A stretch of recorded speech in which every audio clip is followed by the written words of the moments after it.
बिस्मिल्लाहिर्रहमानिर्रहीम। अस्सलाम वालेकुम नाज़रीन, मैं हूं नवीद सत्ती और आप देख रहे हैं कैपिटल वन टीवी। गुज़िश्ता दिनों आपने देखा कि इस्लामाबाद में उस्मान मिर्ज़ा नामी जो शख्स, उसको इंसान कहना भी जो है वो अच्छा नहीं लगता, जिस तरीके से उसने बर्बरियत का मुजाहरा किया, एक फ़्लैट में घुसने के बाद एक लड़की और लड़के के साथ उनको बरहना करके उनकी वीडियो बनाई और बाद में उनको ब्लैकमेल करता रहा। ये 6 माह तक ये मामला चलता रहा और उसके बाद क्या चीज़ें सामने आई, जब वीडियो वायरल हुई उसके बाद हमारी पुलिस भी और इदारे भी हरकत में आते हैं। लेकिन अब उसमें मज़ीद कुछ डेवलपिंग स्टोरी है वो आपसे शेयर करते हैं। ये तो एक तो ये हो गया कि तमाम जो मुल्ज़मान थे वो गिरफ़्तार हो गए, वीडियो वायरल होने के बाद वो भी गिरफ़्तार हुआ और फिर बाकी कुछ पेंडिंग थे मामला, लेकिन वो अब सारे गिरफ़्तार हो गए। और उसमें मज़ीद इंकशाफ ये हुआ कि वो लड़की और लड़के से 20 लाख से ज़ायद भत्ता भी वसूल किया गया और बार बार उनको ब्लैकमेल किया गया, जिससे तंग आकर फिर उसके बाद मज़ीद उनसे कोई पैसा मांगा जा रहा था। उसके बाद उन्होंने वीडियो अपने ही लोगों के ग्रुप में डाली ताकि मज़ीद उनको जो है वो खौफ व रास पैदा करके मज़ीद उनसे पैसा लिया जाए। लेकिन इस बार उन दोनों ने शायद या बाकी लोगों ने भी स्टैंड लिया और मामला जो है वो जब वीडियो वायरल हुई तो पुलिस के पास मामला पहुंचा। तो उसके बाद आज जो अभी आप सुनेंगे वो है एसपी सदर इस्लामाबाद जो है फ़ारूक अमजद बुटर, जो कि तफसीलात बता रहे हैं कि इस मामले में हुआ क्या है। लेकिन क्योंकि अब गुज़िश्ता दिनों में ये भी देखा जा रहा है कि 780 की बात की गई थी कि दहशतगर्दी की दफ़ात भी उसमें शामिल की जाए, जो पहले से FIR में जो दर्ज है वो भी संगीन नोयत के इल्ज़ामात हैं। यानी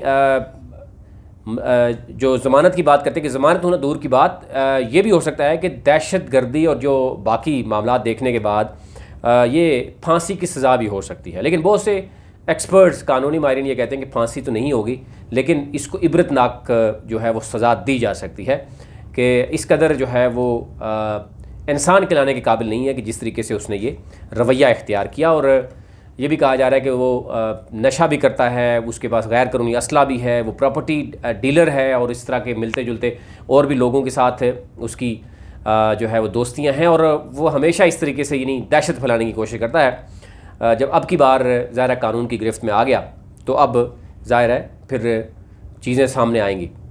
इस हवाले से लड़की को बरहना क्यों किया गया, उसके पीछे कौन है, ये तमाम तर सूरत जो SP सदर फ़ारूक अमजद हैं वो बता रहे हैं। पहले चलते हैं उनकी जानिब, वो सुन लेते हैं कि वो क्या कहते हैं और अब इस्लामाबाद पुलिस इस मामले में क्या करेगी और क्या जब तक वीडियो वायरल नहीं होगी पुलिस जो है वो क्यों कार्रवाई नहीं करती। FIA के पास भी इस तरह के हज़ारों केसेस मौजूद हैं।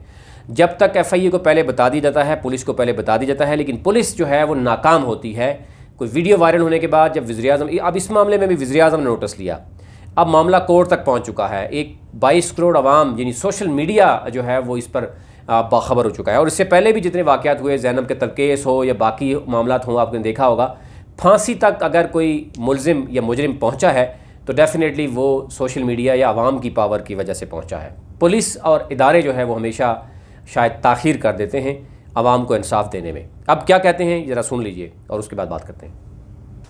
अच्छा जी, ये कल रात तकरीबन जो है ना वो 10:30 बजे हमें वीडियो मिलती है जो हमारे सोशल मीडिया अकाउंट्स हैं, वहाँ से जब हमें वीडियो मिली है तो पता चला कि जी एक बंदा जिसका नाम उस्मान मिर्ज़ा है, उस्मान मिर्ज़ा जो है ना वो एक लड़के और लड़की के साथ बड़ी इंसल्टिंग बिहेवियर उसका और बड़ा डिग्रेडिंग, और ये समझ लें कि बड़ा एक ग्रीवियस किस्म की सिचुएशन में हमें सारी चीज़ नज़र आती है कि एक फ़्लैट के अंदर एक लड़की और लड़का है, वो अननोन है, हमें नहीं पता, लेकिन इस लड़के का नाम हमें जो है ना वो पता चल रहा है।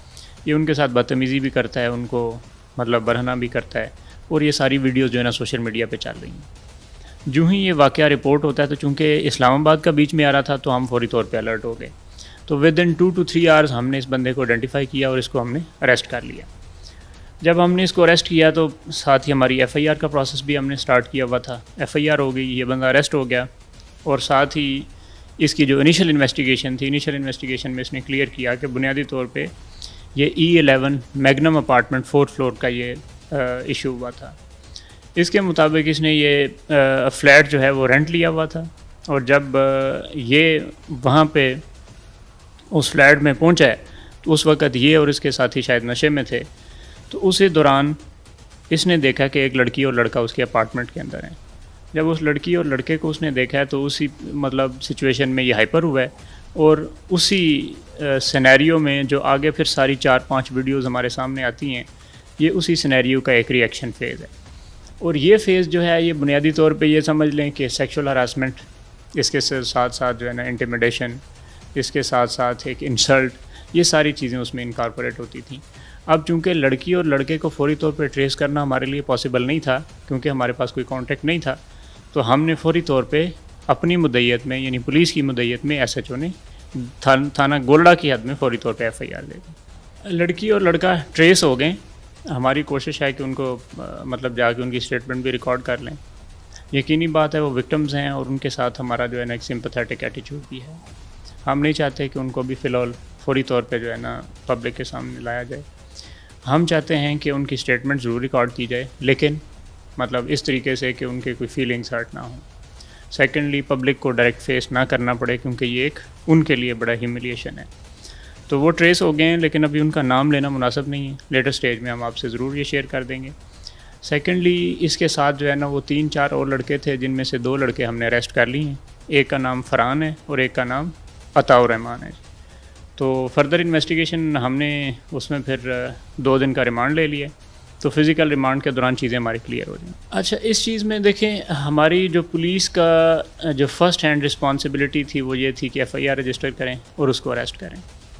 अब जो फर्दर प्रोसीडिंग्स हैं उस पर ये बंदा किस हद तक असरअंदाज हो सकता है, एटलीस्ट पुलिस की हद तक तो हम श्योर हैं कि उस पर असरअंदाज हम नहीं होने देंगे, और इंशाल्लाह जो मेरिट होगा उस पर डिस्पोज ऑफ करेंगे।